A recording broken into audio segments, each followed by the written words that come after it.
Thank you for streaming our Sunday Reflections platform, a platform where we share the reflection from the gospel reading for Sunday and also share our spark of faith with one another.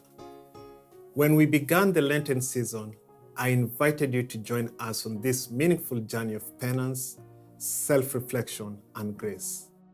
I challenged you to consider adopting renewal of the heart as the guiding theme. The theme invites us to return to God with a sincere heart, a contrite heart, a heart ready to return to the Lord. Now that the season is approaching its home stretch, I have a quick question. How is your Lenten resolution holding up? In our reflection, we will focus on the Gospel of John, chapter 8, verse 1 to 11. And I have 3 key points for you. Point number 1. The renewal of the heart means embracing God's mercy and showing compassion to others. Point number 2. Addressing the sin committed should not come at the expense of the dignity of the sinner. And point number 3 is, we are called to seek out the lost and lead them to a relationship with Christ. The gospel challenges us to consider whether sin can be separated from the sinner. It presents the story of Jesus forgiving an adulterous woman, emphasizing that while sin should be removed, the sinner should be given mercy. Understanding the political dynamics of the day is important to grasping today's gospel reading. And this is what we're going to address in a little bit. The Jews were under Roman rule, which allowed for some local governance while retaining ultimate legal authority. Roman law did not permit Jewish death penalty of stoning. Instead, it employed crucifixion, which took precedence over the Jewish law. The law of Moses prescribed stoning for adultery, a penalty that Rome did not enforce. Knowing this, the Pharisees, motivated not by righteousness, brought to Jesus a woman caught in adultery and asked him what he thought they should do. They intended to trap him in a dilemma. If he upheld the law of Moses and called for stoning, they could accuse him before Pontius Pilate of violating Roman law and inciting rebellion. Conversely, if he showed her mercy and released her, they could accuse him before the Sanhedrin, claiming he was breaking Jewish law. In this encounter, one question that many people, including me, ask in this episode is, where was the man? Why did they not drag him along with the woman? So what lessons do we learn?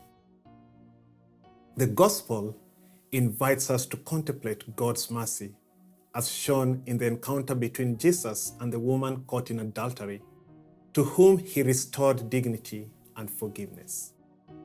Shame is a harrowing human experience. Recovering from it can be an uphill task. God's compassion sustains us in these moments of shame and allows us to restore our dignity. We may be righteous and faithful like the Pharisees and the scribes and follow everything the church teaches. But if our hearts are not conformed to Christ, we will be a pain to those who seek Christ. Those with a strong spiritual life are called to lead others to Christ and lead the faith to those lost and repentant. As Christians, we should avoid hasty decisions. Before speaking, committing, or making significant choices, we must pause to think, pray, and seek counsel. Impulsive actions based on incomplete information have caused much harm in our communities. Not all opportunities are beneficial. Some are deceptive traps. Jesus did not minimize sin but separated it from the sinner. Addressing the sin committed should not come at the expense of the dignity of the sinner. The dignity of the sinner must be preserved at all times. Pastor Robert Burale from Kenya once said, and I quote, "Mockery has a memory, and in due time, it will remind you," end of quote. We should never mock anyone who is going through a difficult period, because as they say, what goes around comes around. Repentance requires submitting our will to God's will, remembering that speed only matters with direction. The church provides that direction to restore our dignity and the dignity of others. This is what Jesus is challenging this woman to do. Overall, we learn from the Pharisees, the scribes, the woman caught in adultery, and those present that we desire connection and community. We want to be seen and known. We often seek freedom without the wisdom to handle it responsibly. We seek security, love, community, and belonging, but often look in the wrong places, leading to turmoil. True fulfillment can only be found in Jesus. We want to fill a hole in our hearts, and St. Augustine says it well, and I quote, "Our hearts are restless until they rest in God." Our takeaway for this week is that the renewal of the heart means embracing God's mercy and showing compassion to others. And the second takeaway is addressing the sin committed should not come at the expense of the dignity of the sinner. For this week, I invite you and challenge you to seek out the lost and lead them to a relationship with Christ. Until then, be present, be joyful, and be kind.